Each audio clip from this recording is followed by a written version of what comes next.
So, Arthur, as we prepare to head into the 224th General Assembly, which at the time of this recording is only 11 days away, I know one of the things that I've been thinking about is the role of the moderator for this General Assembly, because it's very different in some pretty important ways. And I know that the differentness is part of what inspired me to say yes.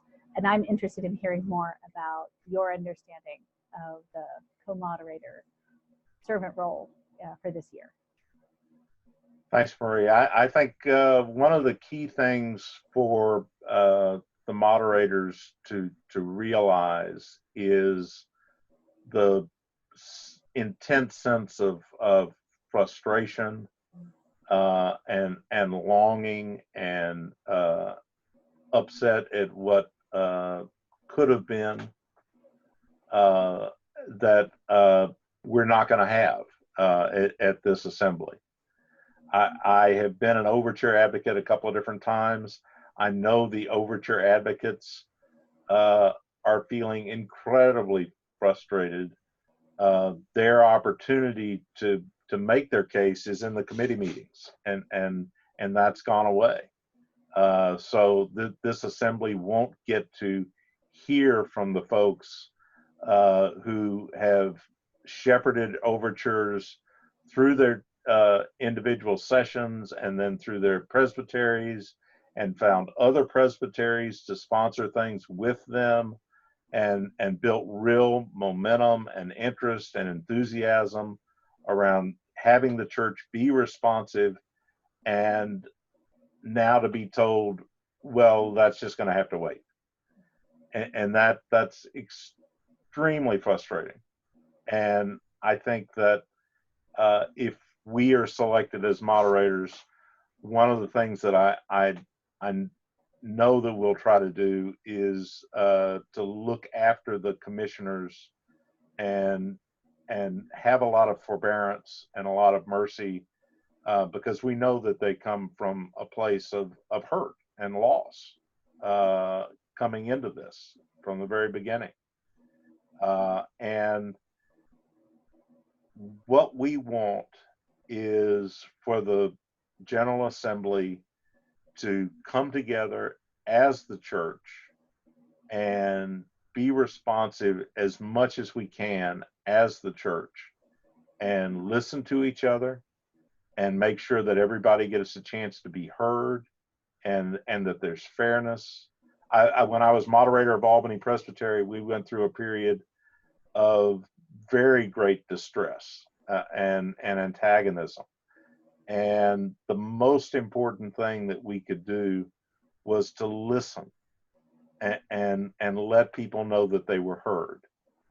Now, they didn't always succeed in their point, but we wanted to make sure that they always knew that they were heard. And that's what I think is really important for the moderators in this time. I really agree with you. I'm glad to hear you say it like that. I know that one of the things that sparked for me was my concern about the role of the commissioner, and the light feeling that the traditional sense of commissioner was being somewhat undermined. And I didn't want that for myself or for anyone else.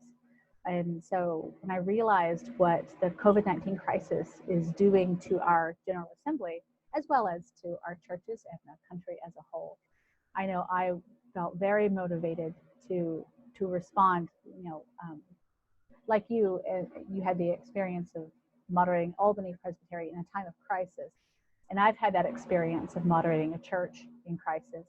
And even before I was able to be in ministry, I had the opportunity to moderate the Occupy Little Rock encampment, which was nothing but crisis.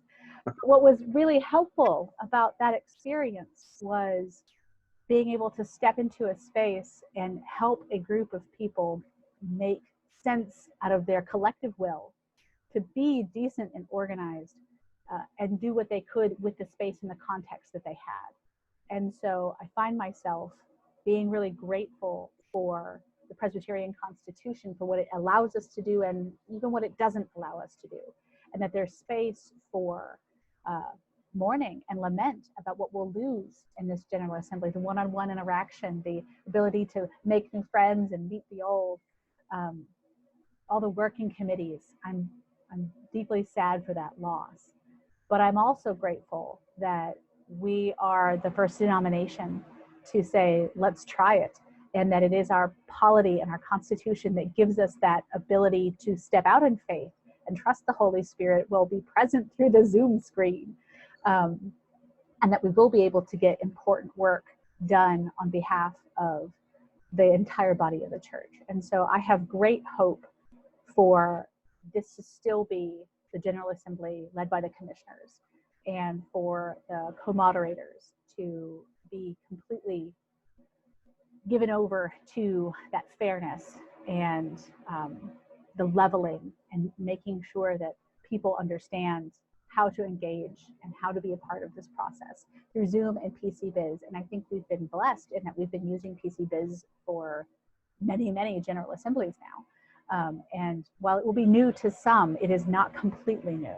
And that goes also for Zoom, new, but not completely new. And so when I think about the gifts that we've been given and what it means to have an experience of moderating in crisis, and knowing that people will be coming with their anger and frustration. Yeah. Both of those things mean that they care.